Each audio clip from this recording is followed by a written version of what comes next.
এবার গণভোট বানচালের চেষ্টা চালাচ্ছে বিএনপি, অভিযোগ নাসির উদ্দিন পাটোয়ারির। আরো বিস্তারিত জানিয়ে দিব। এদিকে আসিফ নজরুলের সঙ্গে সালাউদ্দিন আহমদের বৈঠক। এবার রাজধানীতে আওয়ামী লীগের ঝটিকা মিছিল, গ্রেপ্তার অন্তত 6 জন। এদিকে বৃহস্পতিবার নির্বাচন কমিশনে স্মারকলিপি দেবে জামায়াত সহ 8টি দল। আরো জানিয়ে দিব, এবার অন্তর্বর্তী সরকারের বিভিন্ন কর্মকাণ্ডে বিএনপি হতাশ, বললেন সালাউদ্দিন আহমদ। এদিকে জাতীয় নির্বাচনের আগে নভেম্বরে গণভোট দিতে হবে, বললেন ডাক্তার তাহের। এবার ঐকমত্য কমিশন নোট অব ডিসেন্ট বাদ দিয়ে প্রতারণা করেছে, বললেন ফখরুল ইসলাম। এবং সর্বশেষে জানিয়ে দিব, এদিকে ডিসেম্বরের প্রথম সপ্তাহে জাতীয় নির্বাচনের তারিখ ঘোষণা। শুনছিলেন সংবাদ শিরোনাম, এখন বিস্তারিত। তবে তার আগে অনুরোধ থাকবে, এই ভিডিওতে একটি লাইক দিন এবং কমেন্টস করে জানিয়ে দিন আপনি কোন জেলা থেকে বা কোথায় থেকে আমাদের সাথে যুক্ত রয়েছেন। এবং সংবাদের সর্বশেষ গুরুত্বপূর্ণ আপডেট পেতে চ্যানেলটি সাবস্ক্রাইব করে আমাদের সঙ্গেই থাকুন। এবার গণভোট বানচালের চেষ্টা চালাচ্ছে বিএনপি, অভিযোগ নাসির উদ্দিন পাটোয়ারির। বিএনপি গণভোট বানচাল করার জন্য প্রচেষ্টা চালাচ্ছে বলে মন্তব্য করেছেন জাতীয় নাগরিক পার্টির মুখ্য সমন্বয়ক নাসির উদ্দিন পাটোয়ারি। তিনি বলেন, গণভোটের পর বাংলাদেশে নির্বাচন হবে। বুধবার দুপুরে রাজধানীর বাংলা মোটরে দলটির অস্থায়ী কার্যালয়ে জুলাই সনদ নিয়ে সংবাদ সম্মেলনে তিনি এসব কথা বলেন। এনসিপির মুখ্য সমন্বয়ক নাসির উদ্দিন পাটোয়ারি বলেছেন, গণ অভ্যুত্থানকে ভিত্তিমূল ধরে ডক্টর মোহাম্মদ ইউনূসের সাইনে একটি আদেশ জারি করতে হবে, যে আদেশের অধীনে একটি গণভোট হবে। টাইম ফ্রেম নিয়ে আমরা নির্দিষ্ট কোনো অবস্থান নিচ্ছি না। তিনি বলেন, গণভোটের পর যখন বাংলাদেশে একটি নির্বাচন অনুষ্ঠিত হবে, যে নির্বাচনের মধ্য দিয়ে একটি রিফর্ম অ্যাসেম্বলি হবে, এই রিফর্ম অ্যাসেম্বলি একসঙ্গে দুটি কাজ করবে। প্রথমটি, এই আদেশের বাস্তবায়ন। বাংলাদেশের পার্লামেন্ট সচরাচর যে নিত্য নৈমিত্তিক কাজ করে থাকে সেগুলো তারা পালন করবে। এই এনসিপি নেতা বলেন, গণভোট নিয়ে দেশে অনেক তর্ক বিতর্ক চলছে, এটি আগে হবে না পরে হবে। আমরা তর্ক বিতর্কে যাব না। আমরা মনে করি এই তর্ক বিতর্ক জামায়াতে ইসলামী এবং বিএনপির মধ্যে একটি মন্দ যুদ্ধ। এই মন্দ যুদ্ধের মধ্যে জাতিকে অংশগ্রহণ করিয়ে জুলাই সনদের আইনি ভিত্তি বাস্তবায়নের পথে বাধা সৃষ্টি করা যাবে না। এদিকে আসিফ নজরুলের সঙ্গে সালাউদ্দিন আহমদের বৈঠক। আইন উপদেষ্টা অধ্যাপক ডক্টর আসিফ নজরুলের সঙ্গে বৈঠক করেছেন বিএনপির স্থায়ী কমিটির সদস্য সালাউদ্দিন আহমদ। মঙ্গলবার বিকেলে 4টার দিকে সচিবালয়ে তাদের মধ্যে বৈঠকটি অনুষ্ঠিত হয়। সালাউদ্দিন আহমদ কি কারণে আইন মন্ত্রণালয়ে গিয়েছেন তা সুনির্দিষ্টভাবে জানা যায়নি। তবে ধারণা করা হচ্ছে, জোটবদ্ধ হয়ে নির্বাচন করলে নির্বাচনী প্রতীক কি হবে সে বিষয়ে আলোচনা করতে তিনি সচিবালয়ে গিয়েছেন। আরও একটি সূত্র জানায়, বিএনপির ভারপ্রাপ্ত চেয়ারম্যান তারেক রহমানের দেশে ফেরাকে কেন্দ্র করে কোনো বিষয়ের উপর আলাপ করতে গেছেন তিনি। এবার রাজধানীতে আওয়ামী লীগের ঝটিকা মিছিল, গ্রেপ্তার অন্তত 6 জন। রাজধানীতে ঝটিকা মিছিলে অংশগ্রহণকারী কার্যক্রম নিষিদ্ধ আওয়ামী লীগ ও সহযোগী সংগঠনের আরো 6 জন নেতাকর্মীকে গ্রেপ্তার করেছে ঢাকা মহানগর গোয়েন্দা পুলিশ। মঙ্গলবার সকালে ডিএমপির উপপরিচালক মোহাম্মদ তালেবুর রহমান বিষয়টি নিশ্চিত করেছেন। তিনি বলেন, রাজধানীতে ঝটিকা মিছিলে অংশগ্রহণকারী কার্যক্রম নিষিদ্ধ আওয়ামী লীগ ও সহযোগী সংগঠনের আরো 6 নেতাকর্মীকে গ্রেপ্তার করেছে ডিবি। তাদের বিরুদ্ধে আইনানুগ ব্যবস্থা গ্রহণ প্রক্রিয়াধীন রয়েছে বলেও জানিয়েছেন পুলিশের এই কর্মকর্তা। এদিকে বৃহস্পতিবার নির্বাচন কমিশনে স্মারকলিপি দেবে জামায়াত সহ 8টি দল। জুলাই জাতীয় সনদ বাস্তবায়ন এবং নভেম্বরে গণভোট সহ 5 দফা দাবিতে নতুন কর্মসূচি দিয়েছে আন্দোলনরত রাজনৈতিক দলগুলো।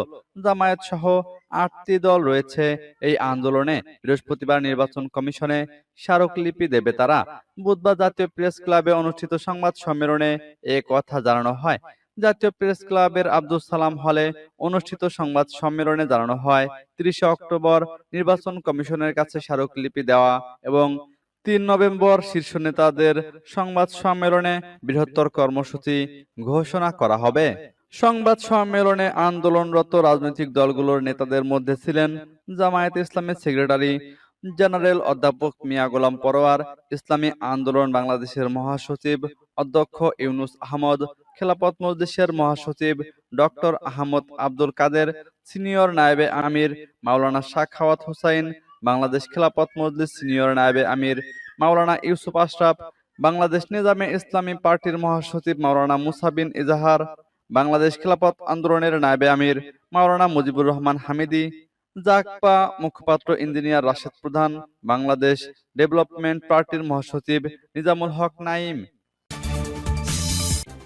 এবার অন্তর্বর্তী সরকারের বিভিন্ন কর্মকাণ্ডে বিএনপি হতাশ, বললেন সালাউদ্দিন আহমদ।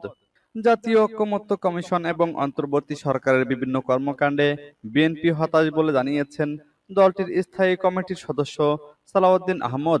বুধবার রাজধানীর হোটেলে লেকশোরে এক সেমিনারে তিনি এ মন্তব্য করেন। সালাউদ্দিন আহমদ বলেন, গত 17 তারিখ যে দলিল স্বাক্ষর হয়েছে সেই বিষয়গুলো জুলাই সনদ বাস্তবায়নের উপায় সম্পর্কিত সুপারিশে পুরোপুরি নেই। বলা হলো 48টা দফার উপর গণভোট করা হবে, কিন্তু সেই বিষয়ে আমাদের সঙ্গে কোনো আলাপই হয়নি। তিনি প্রশ্ন রাখেন, এতদিন তাহলে কেন এত আলোচনা, এত কসরত করা হলো? শুরু থেকেই বলা হয়েছিল যেগুলো ঐকমত্য হবে সেগুলো বাস্তবায়ন করা হবে, কিন্তু এখন দেখা যাচ্ছে জুলাই সনদে যেটা স্বাক্ষর হয়েছে সেটা নেই, বরং কমিশন এবং 2-1টি দলের প্রস্তাবই রাখা হয়েছে। কমিশনের মূল লক্ষ্য উদ্দেশ্য ছিল জাতীয় ঐকমত্য প্রতিষ্ঠা করা। উল্লেখ করে বিএনপির এই নেতা বলেন, জাতীয় ঐকমত্য কমিশন যে প্রস্তাব দিয়েছে তাতে জাতিতে বিভক্তি ও অনৈক্য সৃষ্টি হবে, কোনো ঐকমত্য তৈরি হবে না। তাদের উদ্দেশ্য কি আমরা জানি না, এর মাধ্যমে তারা কি অর্জন করতে চায় তাও আমাদের অজানা। আরপিও ও জোটের প্রতীক ইস্যুতে সরকারের আচরণকে পক্ষপাতমূলক বলে মন্তব্য করেন সালাউদ্দিন আহমদ। এদিকে জাতীয় নির্বাচনের আগে নভেম্বরেই গণভোট দিতে হবে, বললেন ডাক্তার তাহের। জামায়াত ইসলামীর নায়েবে আমির ডাক্তার সৈয়দ আব্দুল্লাহ মোহাম্মদ তাহের বলেছেন, জাতীয় নির্বাচন কোনো কারণে নাও হতে পারে, কিন্তু জুলাই সনদ একটি গুরুত্বপূর্ণ দলিল এবং সেটি সবার আগে বাস্তবায়ন করতে হবে। একই সঙ্গে নভেম্বরে গণভোট না হলে আগামী সব নির্বাচনেই চাপ পড়তে পারে বলে আশঙ্কা প্রকাশ করেন তিনি। এ বিষয়ে জামায়াতের অবস্থান তুলে ধরে ডাক্তার তাহের বলেন, আমরা মনে করি জাতীয় নির্বাচনের আগে গণভোট এটাই সঠিক সিদ্ধান্ত, এটাই যথার্থ এবং আলাদাভাবে জাতীয় নির্বাচনের আগে গণভোট দিতে হবে। বুধবার সকালে রাজধানীর মগবাজারে দলটির কেন্দ্রীয় কার্যালয়ে কমনওয়েলথের ইলেকটোরাল সাপোর্ট শাখা উপদেষ্টা ও প্রি ইলেকশন অ্যাসেসমেন্ট প্রধান লিনফোর্ড অ্যান্ড্রুজের নেতৃত্বে একটি প্রতিনিধি দলের সঙ্গে বৈঠক শেষে তিনি এসব কথা বলেন। ডাক্তার তাহের বলেন, জুলাই সনদ বাস্তবায়নের বিষয়ে জামায়াত, এনসিপি সহ বিভিন্ন দল বলেছে একটি আদেশের মাধ্যমে গণভোট আয়োজন করা দরকার। এনসিপি যে প্রস্তাব দিয়েছে তা দ্রুত কার্যকর করতে হবে এবং সেই আদেশের উপর গণভোট আয়োজন করতে হবে। এবার ঐকমত্য কমিশন নোড অফ ডিসেন্ট বাদ দিয়ে প্রতারণা করেছে, বললেন ফখরুল ইসলাম। জাতীয় ঐকমত্য কমিশন জুলাই সনদ বাস্তবায়নের উপায় সম্পর্কিত সুপারিশে বিএনপির দেওয়া নোট অফ ডিসেন্ট বাদ দিয়ে প্রতারণা করেছে বলে মন্তব্য করেছেন দলটির মহাসচিব মির্জা ফখরুল ইসলাম আলমগীর। বুধবার জাতীয় প্রেস ক্লাবে এক প্রকাশনা অনুষ্ঠানে তিনি এ মন্তব্য করেন। মির্জা ফখরুল বলেন, গতকাল জুলাই সনদ বাস্তবায়নের উপায় সম্পর্কিত সুপারিশ দিয়েছে ঐকমত্য কমিশন। অবাক বিস্ময়ে দেখলাম বিএনপির নোট অফ ডিসেন্ট লিপিবদ্ধ করার প্রতিশ্রুতি ছিল, সনদে তা বাদ দেওয়া হয়েছে। এর মাধ্যমে জনগণ ও রাজনৈতিক দলগুলোর সঙ্গে প্রতারণা করা হয়েছে, এগুলো দ্রুত সংস্কার করা প্রয়োজন। প্রধান উপদেষ্টাকে উদ্দেশ্য করে তিনি বলেন, ডক্টর ইউনূস, আপনি জনগণের সামনে প্রতিজ্ঞাবদ্ধ, যেটুকু সংস্কার দরকার সেগুলো করে নির্বাচন দেবেন। গ্রহণযোগ্য নির্বাচনে যে সংসদ হবে সে সংসদ সেসব সংস্কার করবে, এর বাইরে গেলে ব্যত্যয় হলে তার দায় দায়িত্ব বহন করতে হবে ডক্টর ইউনূসের সরকারকে। মির্জা ফখরুল আরো বলেন, গ্রহণযোগ্য নির্বাচনে জনগণের সংসদ তৈরি হলে যে সংস্কার প্রস্তাব করা হয়েছে তা সেখানে বাস্তবায়ন হবে। এদিকে ডিসেম্বরের প্রথম সপ্তাহে জাতীয় নির্বাচনের তারিখ ঘোষণা। ডিসেম্বরের প্রথম সপ্তাহে ত্রয়োদশ জাতীয় সংসদ নির্বাচনের তারিখ ঘোষণা করা হবে। এ লক্ষ্যে নির্বাচনের নিরাপত্তা নিশ্চিতে আগামী 15 নভেম্বরের মধ্যে সব প্রস্তুতি শেষ করার নির্দেশ দিয়েছেন অন্তর্বর্তী সরকারের প্রধান উপদেষ্টা অধ্যাপক ডক্টর মোহাম্মদ ইউনূস। বুধবার বিকেলে এক সংবাদ সম্মেলনে প্রধান উপদেষ্টার প্রেস সচিব শফিকুল আলম একথা জানিয়েছেন। প্রেস সচিব শফিকুল আলম বলেন, ফেব্রুয়ারির প্রথমার্ধে হতে পারে ত্রয়োদশ জাতীয় সংসদ নির্বাচন। আগামী 1 নভেম্বর থেকে নির্বাচনকালীন পদায়ন শুরু হবে। তবে এবারে নির্বাচনে গত 3 নির্বাচনের দায়িত্ব পালন করা কর্মকর্তাদের রাখা হবে না।